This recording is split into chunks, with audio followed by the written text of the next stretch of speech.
Okay, thank you, Jacqueline. Thank you for having me. Um, Actually, speaking about the current reality on the ground um, is very difficult because we are going and experiencing, I think, the most terrible episode in the history of the Israeli-Palestinian conflict. I think both people on the Israeli and the Palestinian side have been and still are traumatized by what happened on October 7, the attacks that were carried out by Hamas, the subsequent war, the destruction, devastation, loss of life in Gaza have actually accounted for a very heavy, I would actually say, impact on people's not only outlook and mindset and view to the future, but I think even on there are those who actually believe that we will never be able to get out of the current circle. Um, and like speaking of trauma on the Israeli side, speaking on of trauma on the Palestinian side, in addition to huge implications not only in Gaza but also in the West Bank in terms of Israeli radical elements of settlers in the West Bank, violence against Palestinians, economic hardships, restrictions in movement, all of it actually. When you speak to people, you get the sense of helplessness and hopelessness. So it's not an easy thing to talk about future and talk about things that should happen, in my opinion, and the opinion of many other advocates of peaceful coexistence and two-state solution. But the reality is that we have no alternative, because the alternative is basically a fight and a conflict, an endless one until end of days, and that's not a reasonable, feasible option for both people. I think that both peoples, deserve better.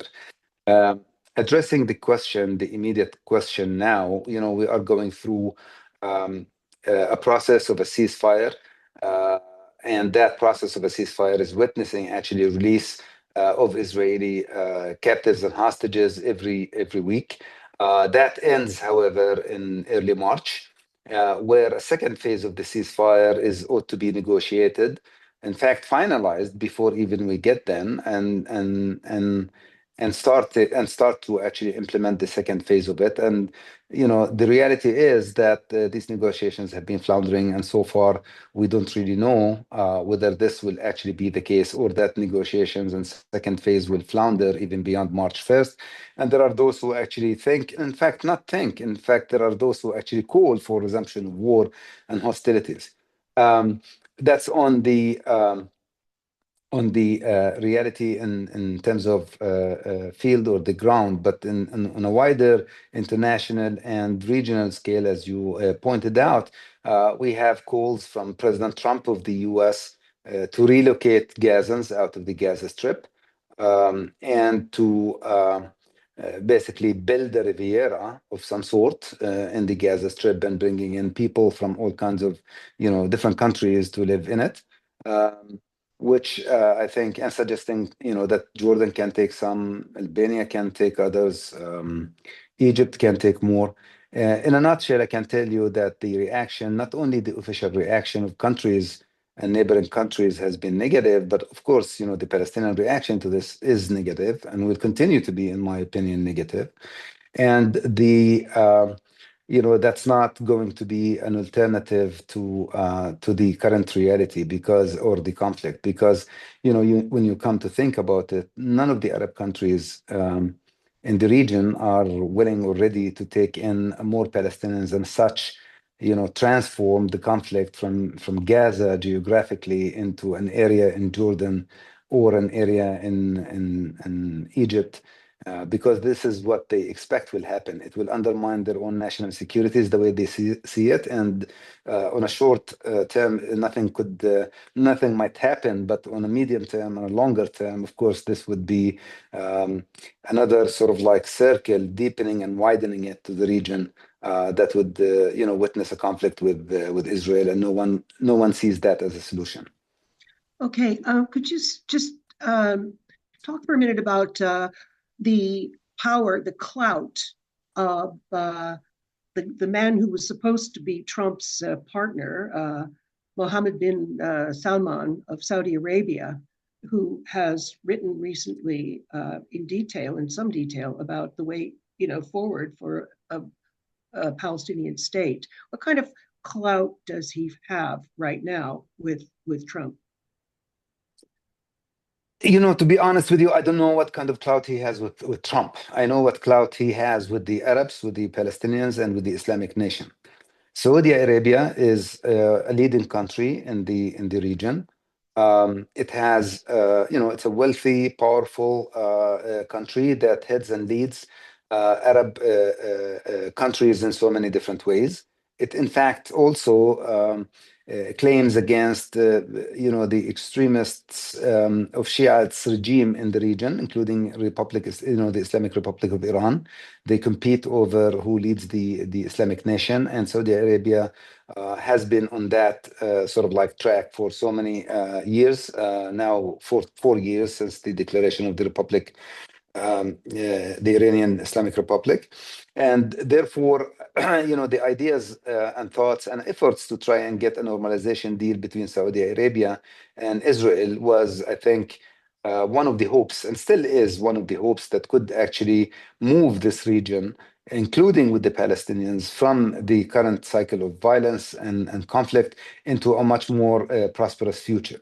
Now, Saudi Arabia has its own interests and demands from Israel, from the US and from Israel, in terms of, peaceful nuclear plant, strategic defense pact, several other issues that they actually need. But in parallel, they are willing to, and they have, expressed that publicly, that they're willing to normalize relations and have a peace agreement with Israel that would include a concrete and tangible steps and a pathway towards two-state solution. We, as Palestinians, had high hopes that this would actually be the case after President Trump gets into office, and that he would actually mobilize a regional process that would link between the Israeli-Palestinian conflict and the normalization between Saudi Arabia and Israel, because it not only allows for normalization between Saudi Arabia and Israel, in fact, it opens doors for normalization between Israel and the rest of the Arab countries, and many of the Islamic countries who are, again, part of the Islamic organization, which is headquartered in Saudi Arabia. So, this is where, this now stands against the odds of this plan or vision that President Trump came with, which is relocating Gazans, which stands again in conflict with the concept of building or starting a peace path that would include Saudi Arabia and the Palestinians. So no wonder the Saudis are in disagreement. We're not saying in confrontation. I think that there are two things are going to happen. One is that the Saudis are calling for an Arab summit, a mini Arab summit that includes Jordan, Egypt, Qatar, United Arab Emirates, and Saudi Arabia, in Saudi Arabia. And then, they will go for a plan that will be presented to President Trump on the reconstruction, stabilization of Gaza without having to relocate its population. And, then going to an Arab summit on February 27, precisely to do that and turn it into, an Arab League, an all Arab kind of countries initiative. So we'll see how that goes. But, the way it stands now, I think, there's a big gap between the way that President Trump sees things and the way that the Arab countries, including Saudi Arabia and Palestinians, see things, on the other hand.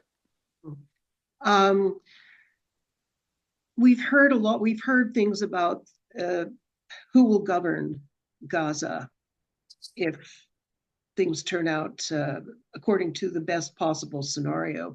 And we've heard a lot about whether the Palestinian Authority is in any shape to govern, to take power. Could you talk about the PA right now? Yes, I think, the PA has, for the past few months, started a process of reform.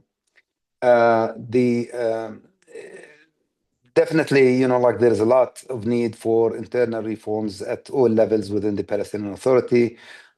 But I have to say that I think, although things move slowly on that track, there were two, I think, fundamental, important things that the Palestinian Authority has done in the past month or 2 months, in fact. One is that Israel, like the Palestinian Authority keeps security coordination to save Israeli and Palestinian lives in the West Bank. And that was also the case, since the war erupted in Gaza, since the October attacks in 2023, and continued until this minute. There were some armed formations and challenges in different parts of the West Bank that the Palestinian Authority has moved to crack down on in the past 2 months.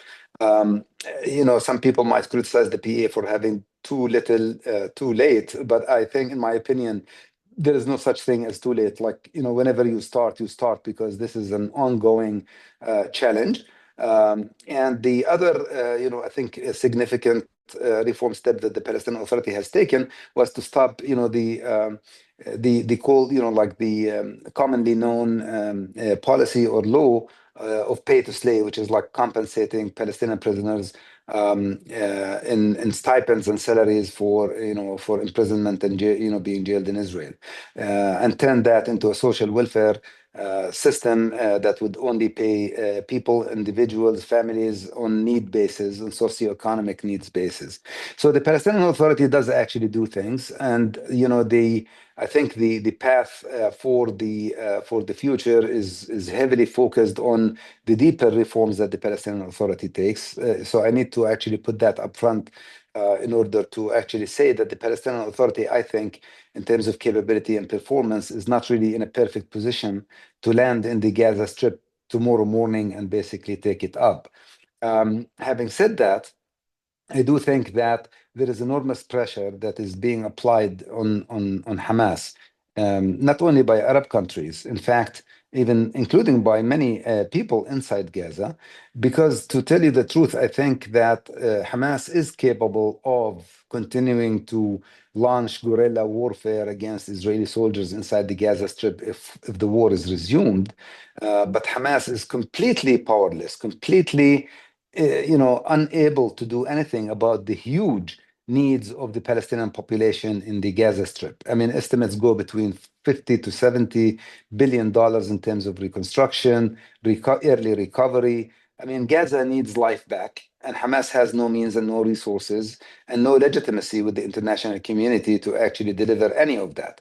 So there is an objective and subjective factors that would actually place the Palestinian Authority in the Gaza Strip. We'll have to wait and see what exactly the Arab plan, once published, will entail on that front. But I think my, sort of like informed assessment or knowledge about what's being cooked, so to speak, in those forums is essentially having a Palestinian Authority with the help of a consortium or a committee of Arab countries and maybe others who would want to help the Palestinian Authority navigate and start the process of recovery while also picking up governance and law enforcement inside Gaza.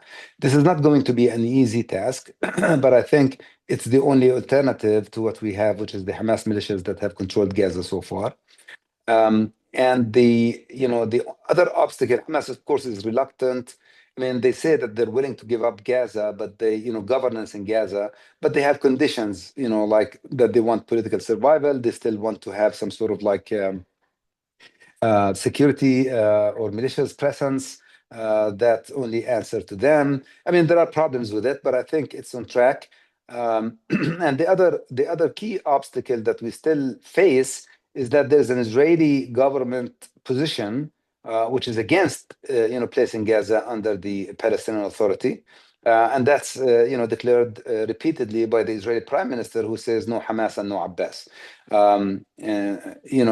That creates a complication. But of course, this is subject to talks, negotiations, first within the Arab countries, and then I think vis-a-vis the United States and Israel. And again, I don't really see an alternative to bringing back the Palestinian Authority with all the inefficiencies, with all the problems that it has. But maybe under the sponsorship of some sort of regional, international committee, things could actually move forward. Great.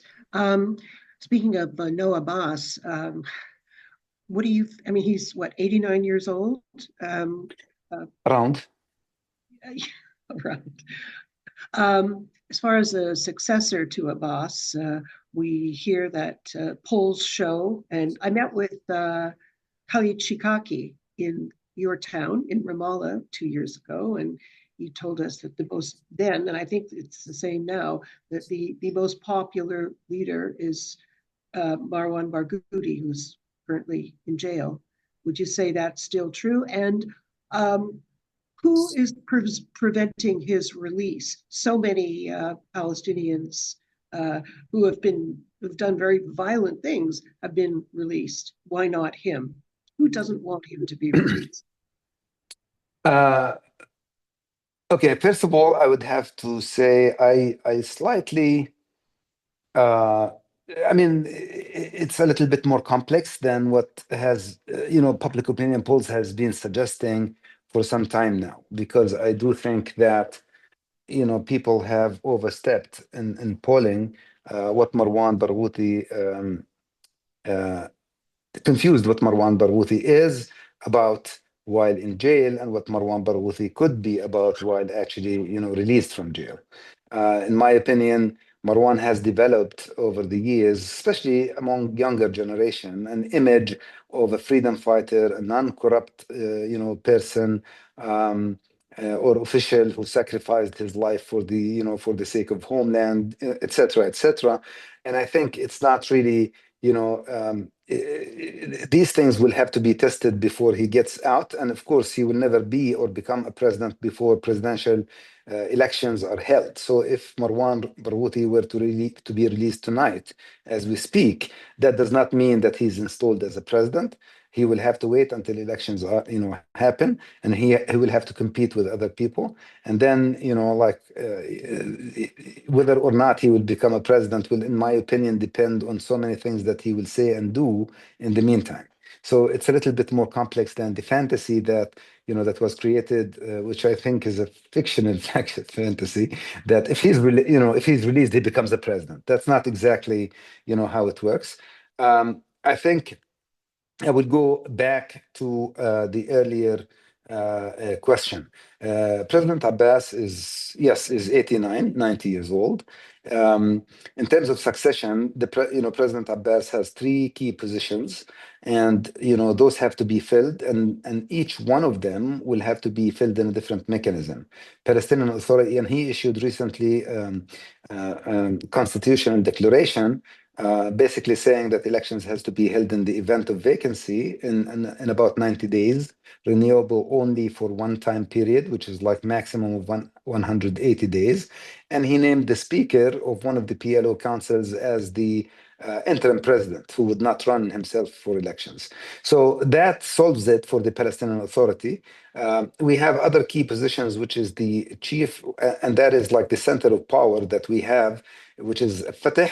The Fatah is the National Liberation Movement that is controlling the PLO and that created the Palestinian Authority, and that we don't really have a clear, succession mechanisms for. And the PLO, which is in the eyes of the, and in fact in Palestinian politics, its importance is is more than the PA because it is the body that actually created the PA, recognized Israel, and signed the Oslo agreements. And therefore, if we get to a situation where we have another agreement with Israel, it will be handled, managed, negotiated by the PLO and not by the PA. Now, these are domestic Palestinian issues, but obviously reflect in terms of relations with Israel and the international community. And therefore, the mechanisms for Fatah and the PLO has yet been set. In my opinion, the prediction for succession after President Abbas, I would actually argue that there will be no one person that would take over the three positions. We will have to go into a transitional period of three personalities taking the three positions. And only when we get to have free and fair elections, which is not necessarily going to happen in 90 days, given the circumstances and the complexities around it, we will know who will be or become a successor to President Abbas. One thing I would actually like to highlight here is that I myself and many others are already engaged in efforts calling for institutional reforms within the Palestinian Authority, within the PLO, and within Fatah. What we want to see is actually more of institutions-based governance, including, like recreation of the Palestinian Legislative Council, which is the parliament. We want to see, in addition to presidential elections, we want to see legislative elections.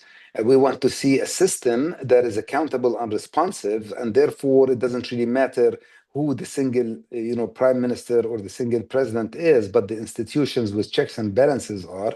We want, this change to to have a parliamentary system that governs Palestine rather than an autocratic system based on an individual. I know that this is a departure from the current practice, but I think that many people, especially younger ones, are yearning to that. And I have to tell you, regardless of the problems in the Israeli system and the Israeli democracy, I think people here are very much influenced by the system that works in democratic countries much more than they are on the Arab countries. Now, things went wrong in the 2006 elections for obvious reasons when Hamas took over. But that was a sign where when people are given the choice, they had a massive protest vote against corruption in the Palestinian Authority. I don't want to take you deeper into this issue, but I just want to tell you that, the idea or the concept that one man show will actually be replaced by a one man show, in my opinion, is simplistic. I think the reality and the situation on the ground are heading towards major changes. And in fact, in order to implement those changes, what we need is not only internal Palestinian efforts, but also international support to it, so that we have a system that is based on institutions, responsive, checks and balances, and that produces a much better model of governance in Palestine for the future and prepares Palestinians, in my opinion, for statehood. That's really, really fascinating to hear. Speaking of support, I know that you work with UNRWA. Can you talk about the EU or other international organizations that could sort of foster the vision that you just put forward? They could help. I think, frankly, what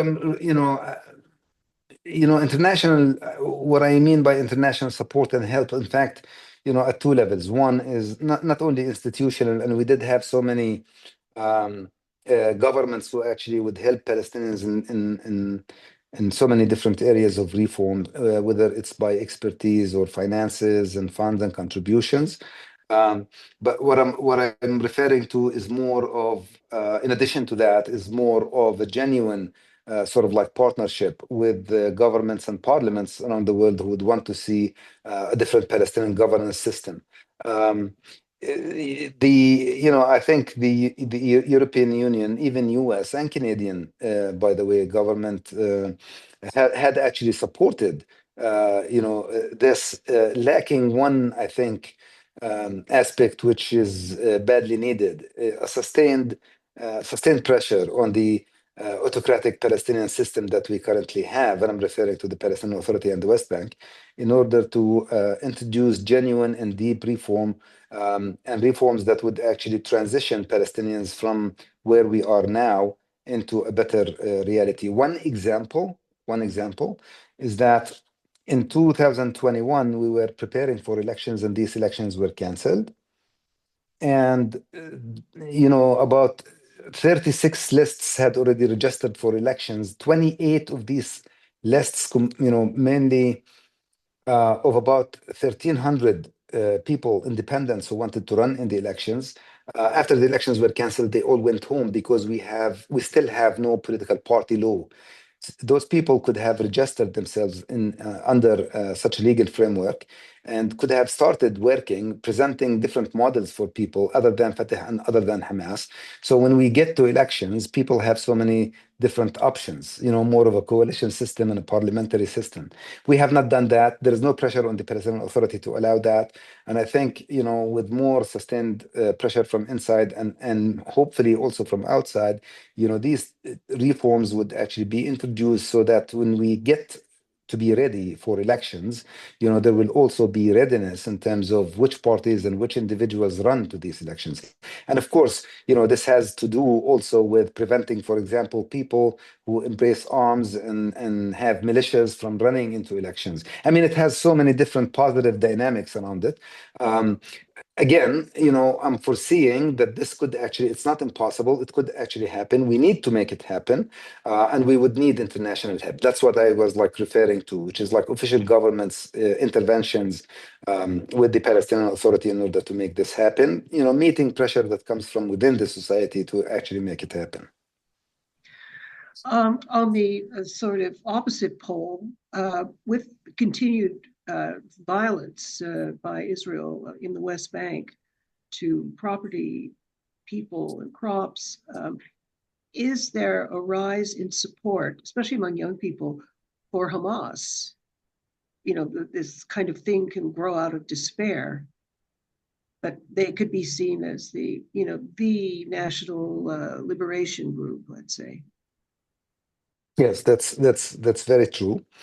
Uh, and I have to actually say, Hamas is an ideological movement. It applies, embraces, and applies and aspires to, like building a state, Islamic state, because that's their nature.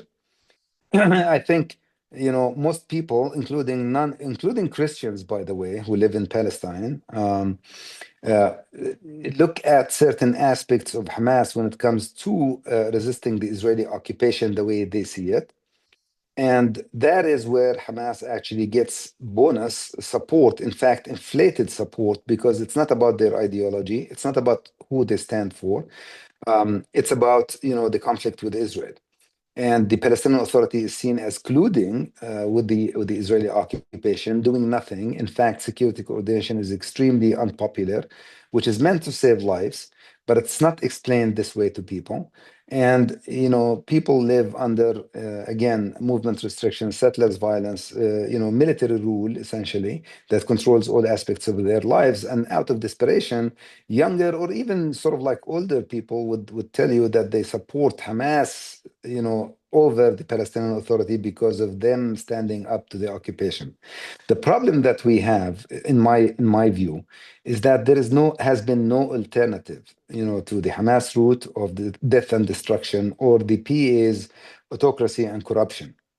And this is why I'm saying that we need to build a different political system where people can, basically go into a much better, governance performance without having to take the extreme position, with Hamas in terms of Israeli occupation. And to be honest with you, what we need is an Israeli partner in order to actually, strengthen the non-violent, the peace-seeking, the young who actually seek a better life on the Palestinian side. And so far, none of these elements and factors are there.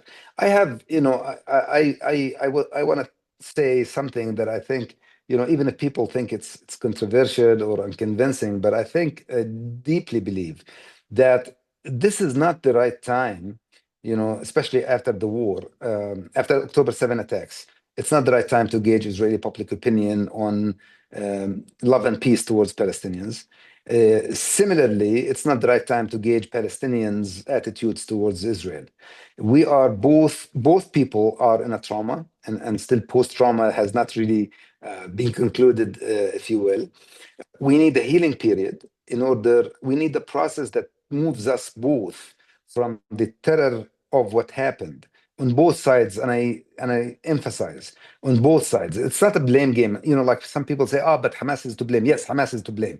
But at the end of the day, millions of Palestinians have watched, civilians being killed, and they're traumatized because of it. So if we want to move from the current reality, exchanging blames is not going to fix it. What is going to fix it is like a process that gradually takes us out of this. And I'm not saying, two-state solution could actually be implemented overnight. And I don't expect the Israeli or the Palestinian people to overnight forget what happened. I think what we need is a healing period with a transitional, concrete steps that actually separate between the two peoples and fixes the future in a different scale, in a different way, in a different format, so that both sides can actually forget and forgive about the past and move towards the future. um, but fixing or fixating on what Palestinians think now versus what the Israelis think now, I think is going to take us nowhere. So 72% of Israelis think that relocation of Palestinians out of Gaza is a good idea.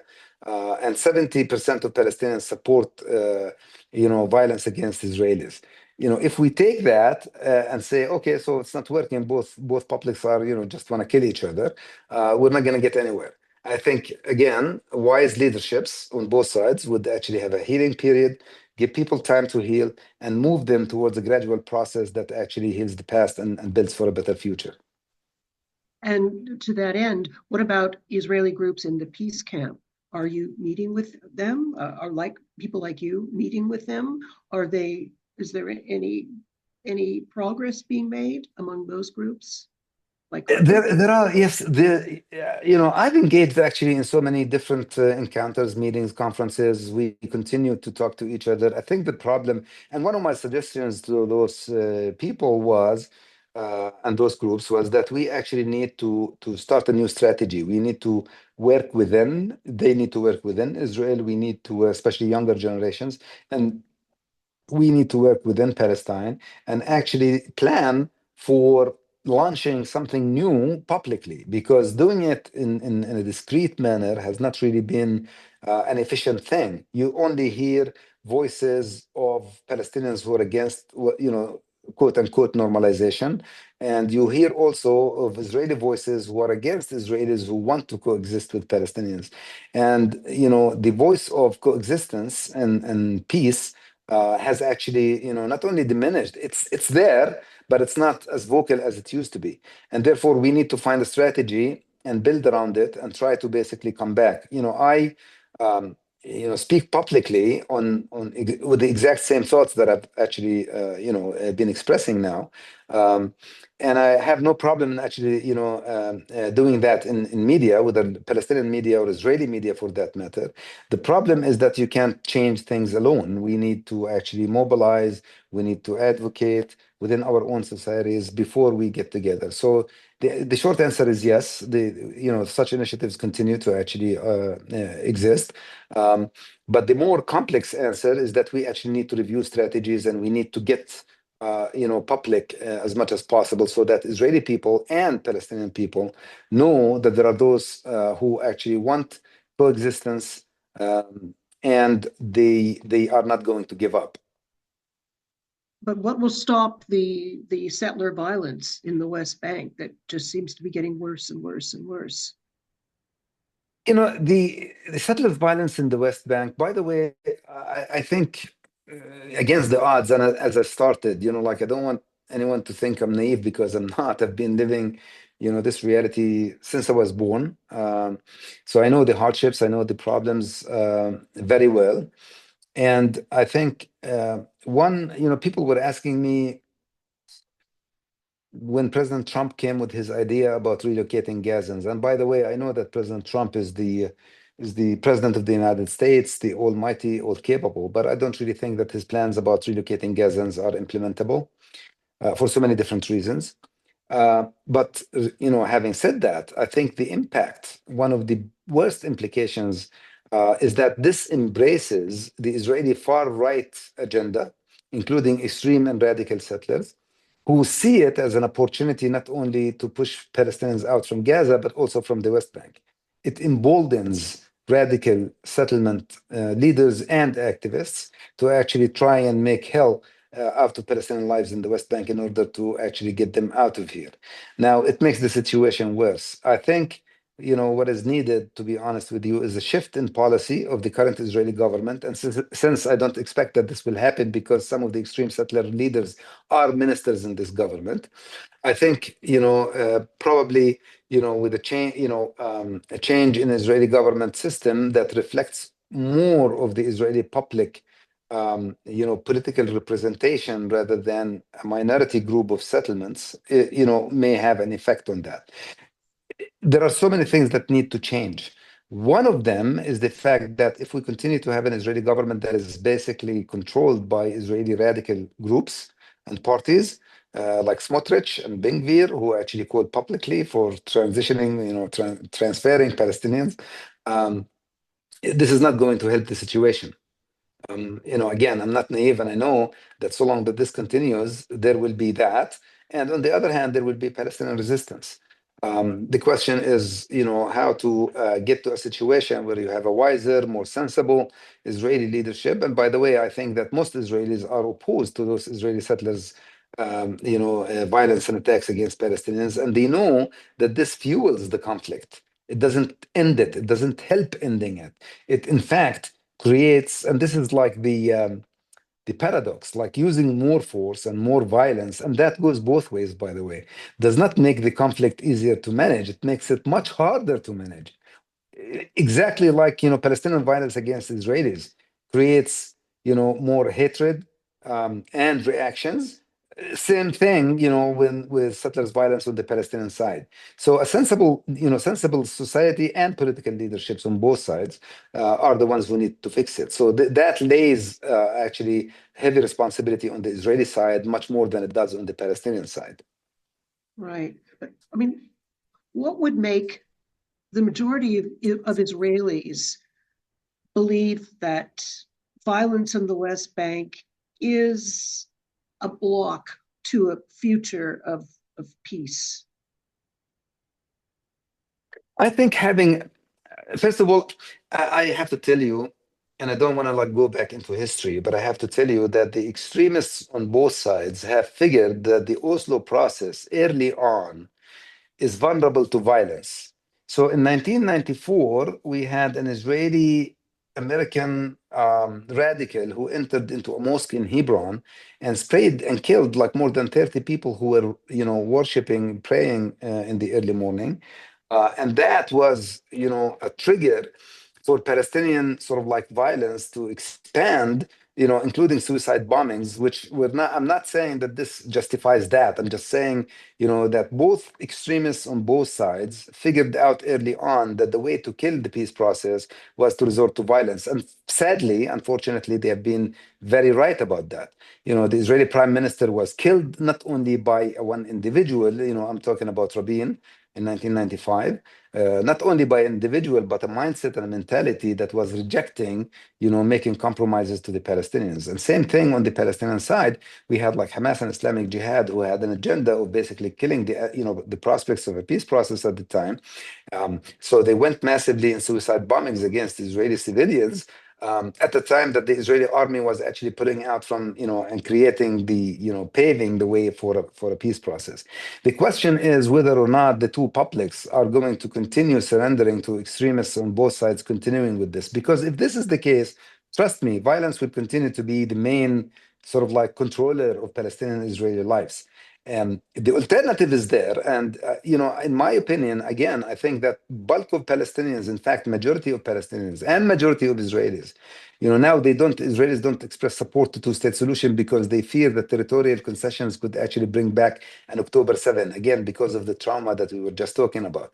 But I think in a sense, the majority of Israelis want to see a separation from the Palestinians. This is how they refer to it. And we refer to it, okay, separation from Palestinians would end, the end result of it would be the creation of a Palestinian state that would be fully incorporated into a regional security and political and economic system. Israel, Saudi Arabia, Jordan, and Egypt and other countries willing to join. And that creates an alternative reality for the conflict.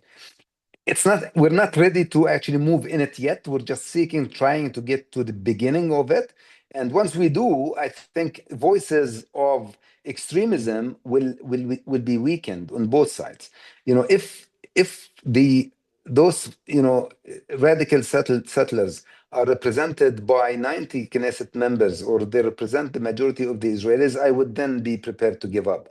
But I do know that this is not the case. They're minority of the Israeli public, but the way that the Israeli public and the political landscape is constructed right now gives them higher voices than the bulk and than the majority of the Israeli people. You live in Ramallah. How have you and your family been affected the last couple of years by this government? Truly, first of all, since the war has erupted in Gaza, I think movement restriction was the biggest thing that we actually had, which intensified, including in the past 2 months. In fact, since January 19, when the ceasefire agreement was signed in Gaza and they started implementing it, the Israeli army and security forces shifted to more intense security operations in the West Bank. There are those who actually say, including in Israel, that this was a result, a result of an agreement between an extremist Israeli minister, far-right Israeli minister, for him to stay in cabinet. So there was an intensification of Israeli military operations in Gaza, in the West Bank, while there wasn't really, while the ceasefire took effect in Gaza. Regardless, we are, I think, in the West Bank under intense military operations that are mainly in the north, but have implications on internal closure throughout the West Bank. Moving from one town to the other is virtually, I'm not going to say impossible, but you would have to spend like 4 hours instead of 30 minutes kind of trip. And you can imagine. We have a harsh economic and financial crisis, mainly because the Israeli government has been withholding tax revenues that they collect on behalf of the Palestinian Authority. So the PA has been paying 50% of wages for about 4 years. And here you're talking about livelihood of about 1 million Palestinians. I mean, 200,000 employees, but with their families, you're talking about 1 million people who are impacted by economic hardships. You're talking about nearly 150 Palestinian workers who used to work in Israel, and their permits were cut off immediately after October 7, and they continue to be jobless with no social security system to cover or compensate an income. So we're really talking about a very difficult sort of like situation at all levels. How do we endure? I think that there is no alternative, but people are resilient in general, and they continue to do what they have to do in order to pass through this difficult period that we're going through. On that note, thank you. I'm going to turn it over to Saul, because I know there are going to be a lot of questions. So I just want to leave time for them. Saul? Yes, hello. Can you see me, Jacqueline? Yes. Hi. Yeah, I can see you. We can see you. I'm Saul Shipp. I'm also a board member of CFPN and also in Toronto. And first of all, we invite everyone to type your questions into the Q&A portion of the dialogue screen, which you should be able to see either at the bottom or at the top of your screen.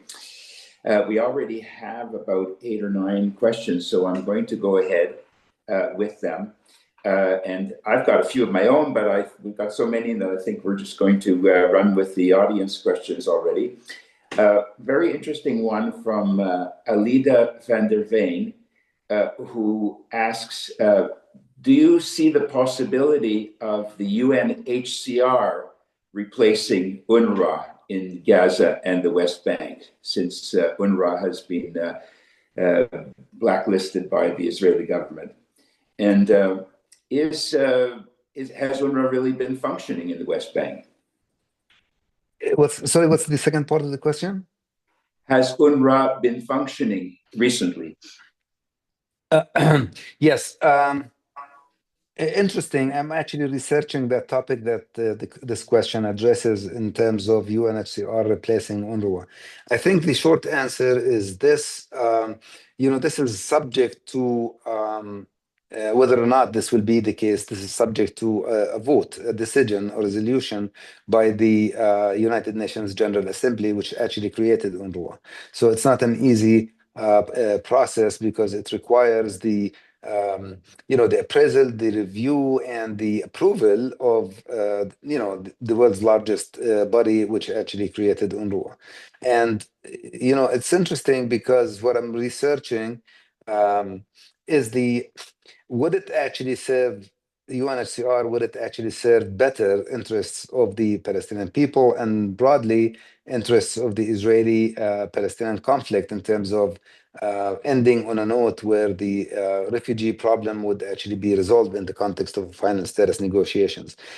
Clearly, there are those who in Israel and also in the US, I think, and elsewhere, who think that UNRWA is part of the problem. I happen to think that UNRWA has been a part of the solution and a stabilizer for the past 70 years, since 48 or 49, since it was created and started operations in 1950. The accusations of UNRWA with their staff actually getting involved in terrorist activities, violent activities against Israelis, corruption, inefficiency, all of that, in my opinion, are right calls that would actually have to be reviewed and addressed and corrected. But the presence of UNRWA as a stabilizer over the years. I mean, you can imagine if you're talking about Jordan, Syria, Lebanon, Gaza, and the West Bank, you're talking about millions of Palestinian refugees who would have no services at all, and what kind of security implications you would have in that kind of situation if you came about UNRWA and killed it rather than gradually fixed it and or dismantled it in a process that would meet a political solution. So I'm not sure that the immediate and instant um, uh, liquidation, termination of UNRWA is the right answer. On the question of UNHCR, I think, in my opinion, I'm not sure, like this represents an official opinion, but in my opinion, the fact that UNHCR mandate is completely different from UNRWA's. UNRWA's mandate is exclusively about works and relief, whereas UNHCR's has to do with repatriation, protection, um, in addition to relief. And that I think would serve better and could have served better the interests of the Palestinian refugees. But that's not again, that's not a representative opinion. This is just like my opinion, and I think it requires more research. But the short answer to the question is on whether or not UNHCR will actually replace UNRWA. I don't think that this is in the works right now. Again, it depends on a vote and a decision by the UN General Assembly. And three, I think in the immediate, what they're trying to do, especially in Gaza, because UNRWA's services have been disrupted by the Israeli government decision, but have not entirely halted. Um, the Gaza Strip, inside the Gaza Strip, UNRWA continues to play a major role. Majority, in fact, the overwhelming majority of employees in UNRWA are Palestinians. They're well trained, they're well staffed. It's actually spread throughout the region, both in the West Bank and in Gaza, in addition to the other countries in like Syria, Lebanon, and Jordan. So they're better equipped than many other international organizations. In certain cases, there have been coordination between international organizations directly with the Israeli government. But then internally, they would collaborate with all host of organizations working on the ground, including UNRWA. World Food Program, for example, World Health Organization, for another example. They bring in medical staff, they take it into Gaza, and internally they have no staff to actually, do the job, whereas UNRWA does. So, Israel has stopped coordination and cooperation with UNRWA, but there are alternative ad hoc mechanisms so far that actually fill that gap. The only area where this did not happen is Jerusalem, because UNRWA does have offices, installations, and health centers inside the city of Jerusalem. And there, those were halted, but the impact of it is much less when it comes to the refugee population. It's more and bigger in Gaza and the West Bank, where those ad hoc mechanisms have been created.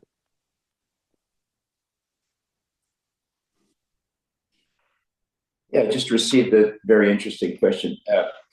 What do you say, Ibrahim, to Palestinians or Palestinian groups who say they cannot compromise on anything less than access to the whole land of Palestine? People like Hamas, and in fact, what has been taught in the UNRWA schools, that Palestinians should have the right to the whole land of Palestine, or at least the access to it. This is a question from Ellie Sohn. Yes. You know, the my view, and I think the view of many, frankly, is that it doesn't really matter emotionally whether, you know, there are Israelis who actually call the West Bank Judea and Samaria. I mean, you know, I was in a conference in Greece with the Israelis and Palestinians like-minded, talking about peace, and someone said, "Yeah, but this is Judea and Samaria. We can't give it up." I was like, "Look, the reality is this. You know, if you want a compromise on the Holy Land, and you have you want a better future, we need to take the painful, decision and compromise of splitting the land and." Living with, if you want to keep it in your emotions that you believe that this is Judea and Samaria, it's fine, so long as this becomes the state of Palestine where I can live freely. And you live in Israel, whether in my hearts of hearts, I actually believe that this is historic Palestine, it's fine. But at the end of the day, I need to recognize that this is, the land of Israel and the state of Israel where the Israeli people will have to live, freely and independently. I think, my message to the groups who actually say that is simply that, if they want to call for an eternal conflict, I'm not part of it. I'm not going to contribute to it. And my job is to advocate and tell more and more people, including my own, starting with my own family, that the resolution to this conflict is by making the compromise, the historic compromise between us and Israelis. And by the way, there were mistakes. Many Israelis actually come to tell me, look, but the leadership in 48, 47, in fact, rejected partition of Palestine plan, which is true. Yes, but do I have to continue paying the price for a leadership mistake in 1947? And not even worse, like for future generations to continue making the same mistake for what happened in 47. I think it's time, that we both sides, publics of both sides, majority of both sides, if you will, because there will always be extremists who want to have the greater land of Israel or the whole of Palestine. We see them, we hear them, but I think those need to be sidelined. And I think the majority and will of people need to actually prevail. And without that, again, people like me will have no role and will have no impact. So, my answer to them is again, this is emotions are aside. My thing is about practical, real politique reality, where I'm not going to turn into a Zionist because I'm not. Israelis are not going to turn into Palestinian nationalists because they're not. But a compromise is what is needed in order to actually make a better future for both sides and have integration between the two societies, in my opinion, in economy, in high tech, in health services, like have a different reality.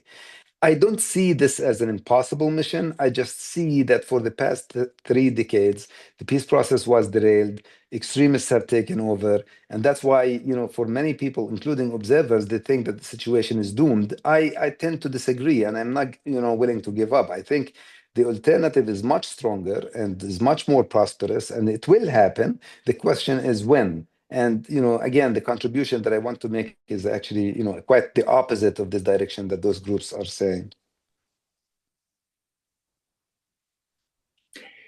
Okay, two questions together that very similar.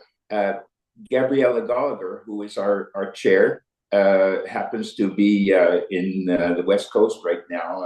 That's why she's not participating in the webinar. But she asks, what can we in Canada do to support people like you? Is there anything that we can do? And that similar question from Barbara Landau in Toronto. How can we get Palestinians and other Muslims to partner with us? On the first question, I think, yes, we need all the help that we can actually get, whether through lobbying and advocating, whether in Canada, on the Canadian government, parliament, through and across relations with Israel, Israeli society, is that there are true partners in Palestine. Many Israelis actually are partners with us on this path. We are in a weak spot, and we need all the help that we can get, both in terms of advocacy, in terms of sponsorship, getting us together. Again, what I mentioned earlier is what I mentioned again. We need to actually create a much wider base on both sides and prepare for launching something that is public enough that counters the voices of extremism. There is intimidation, both in Israel and in Palestine, for those who speak of coexistence. And I think, voices from outside, especially from Canada, the US, Northern America, Europe, and elsewhere, would enhance and would actually build and create bigger momentum for activities like ours. I think in terms of the second question, I think, joining, there are forces, both in countries like Jordan, Egypt, Morocco, UAE, and even Saudi Arabia, of people who actually believe in coexistence. What I think is holding back many of those people from actually even joining in a much more public sense is the fact that, again, extremists are taking over, and so far there is no alternative political track, to beat that. I think many efforts, including of civil society organizations, need to be in all countries involved, need to actually push for a quick resumption of a political process that would actually give not only, getting negotiations on track, but would allow to take practical, tangible steps of deoccupying, the Palestinians and bringing in voices. People will be encouraged more and more, including in the region, to actually join such initiatives. So, it's a parallel process, and I think it's extremely important. And I would actually encourage you, and there are people who would want to do that in different countries. And if you want, I can give you even like names and addresses, contact information for people like that from Saudi Arabia, from Jordan, who would be willing to engage. Yes, I have another question from actually another one from Alida van der Veen, who says that doesn't Gaza need an intervention force from the outside? Like you mentioned about the Arab countries working together to perhaps supply some manpower, but what about the UN? What groups or regimes such as K4 she mentioned, or UNMIK? I don't know what MIK is, but she mentioned that. Well, why is the UN not making any kind of suggestion at this point as to putting an end to the war? Why is it taken 16 months for the Arab countries to respond to finally, because of President Trump's proposal? That's a very good question. First of all, on the UN, and then Trump versus Biden administration. I think the Palestinians would welcome any role for UN peacekeeping or any other force that would come to the Gaza Strip, and in fact, they would even sort of like ask for that to be during a transitional period and have it deployed in the West Bank and East Jerusalem as well. I think that if you want to look into this, you will find that the Israeli governments, successive Israeli governments, have been against any role for the UN in the context of the Israeli-Palestinian conflict. And that is primarily because of the Israeli view that the United Nations is not, is a biased organization, is like, has more votes for countries who would support Palestinian demands over Israeli concerns and the like. So you have a very strong political stand that Israel has on the intervention of any UN keeping forces or any role for the UN, if you will, in the Israeli-Palestinian context.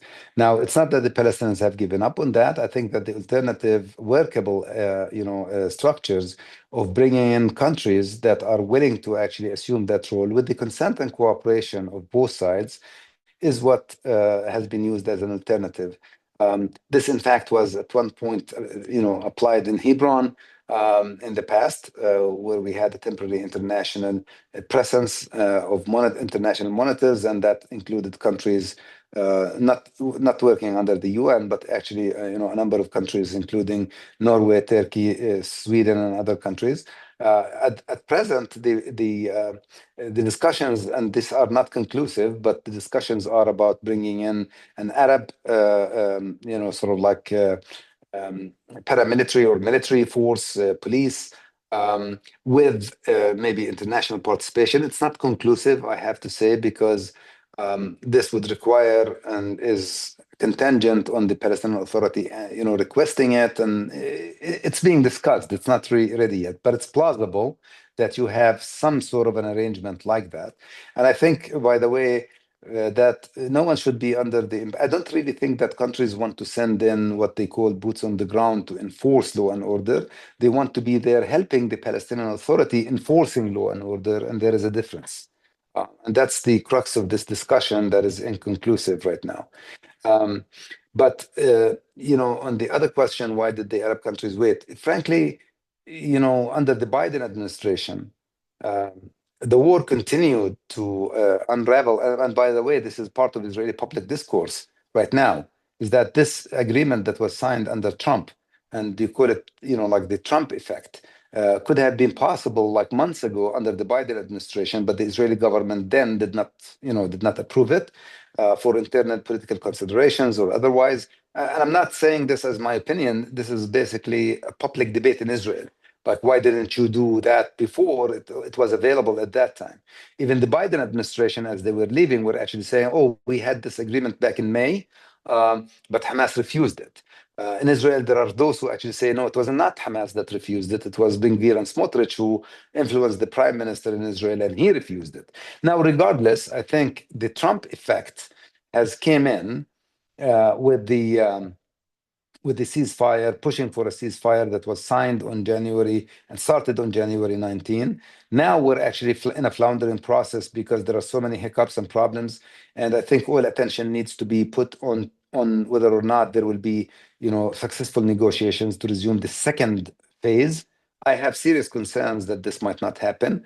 And I have serious concern that this might actually flounder, and level of violence could actually, if not a full, total, all-out war in Gaza, then at least, a much higher level of violence that could derail the negotiations and actually, floundering it even further.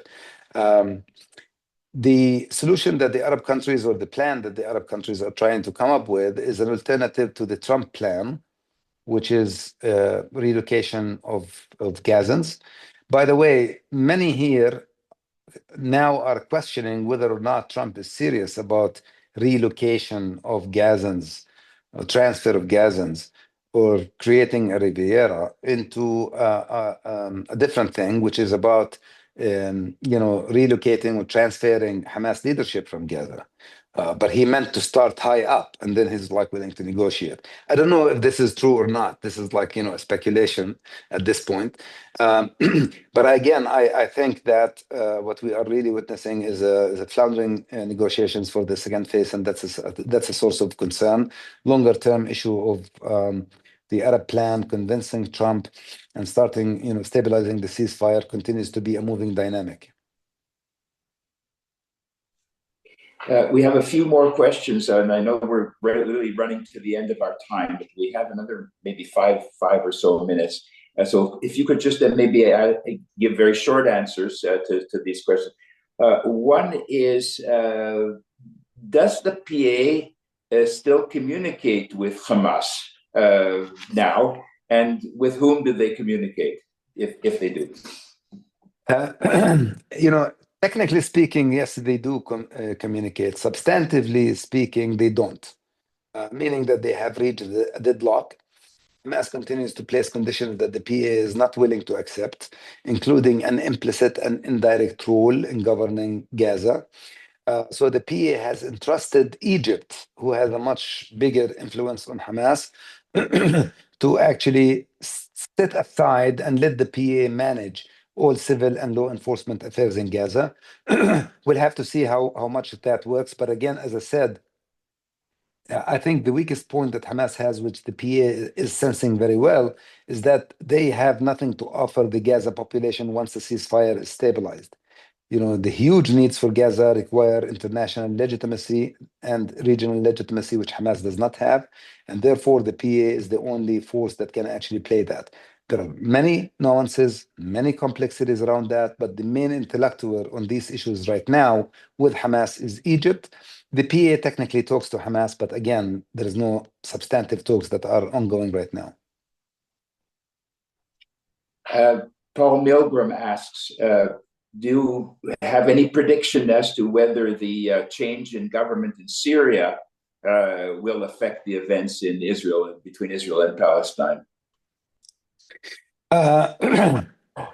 Syria has its own dynamic. I want to tell you that the Syrian regime was not really the best friend or ally of the Palestinian people to begin with. We have a long history of hostilities even during the time that the Palestinians were actually besieged and hit by Syrians in Lebanon, the refugee camps. The change in Syria is actually seen as by the mainstream Palestinian Authority is seen as something that could actually play in favor of Hamas, on the notion that this is an Islamist regime that is being created. Truly, it's a more liberal version, more of the Turkish model, if you will. But still, I think they have a concern that this could actually play in Hamas's political favor. But leaving that aside, because it's very internal, I don't really think, I have to tell you one thing.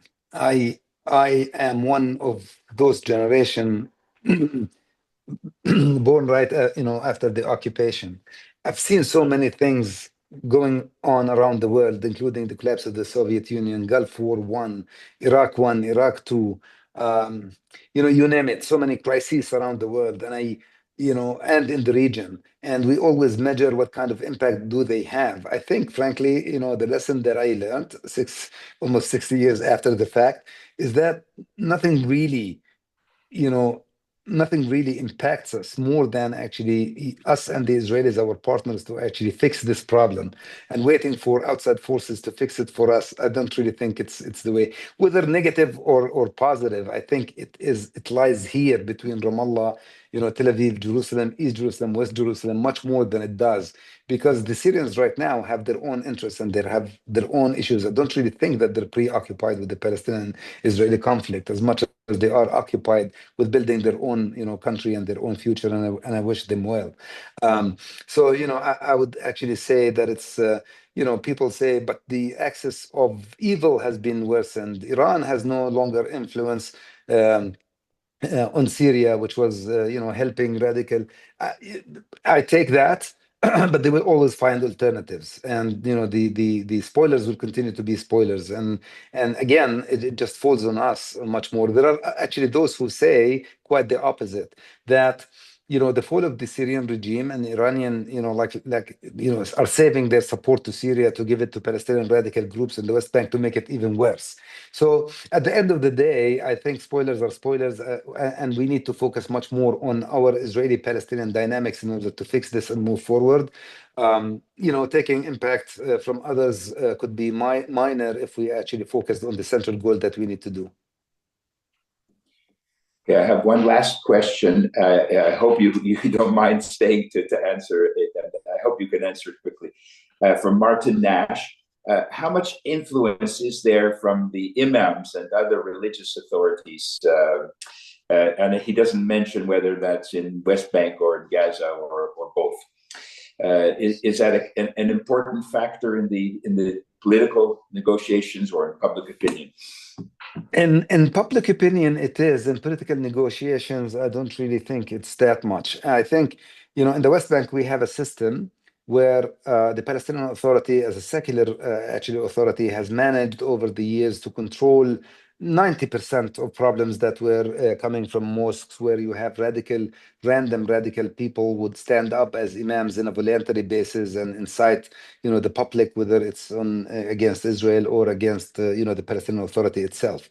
That problem has largely been solved in the West Bank, not entirely. There are still problems in some areas, and in fact, security services continue to work on it, and sometimes they get, such imams who stand voluntarily arrested, detained and punished for that kind of deed. In Gaza, we still have a lot of work to do because Gaza is controlled, has been and is controlled by Islamic Jihad, by Hamas. And in fact, there is competition between those two radical movements in Gaza over who controls mosques and who appoints imams and what kind of sermons are served and all of that.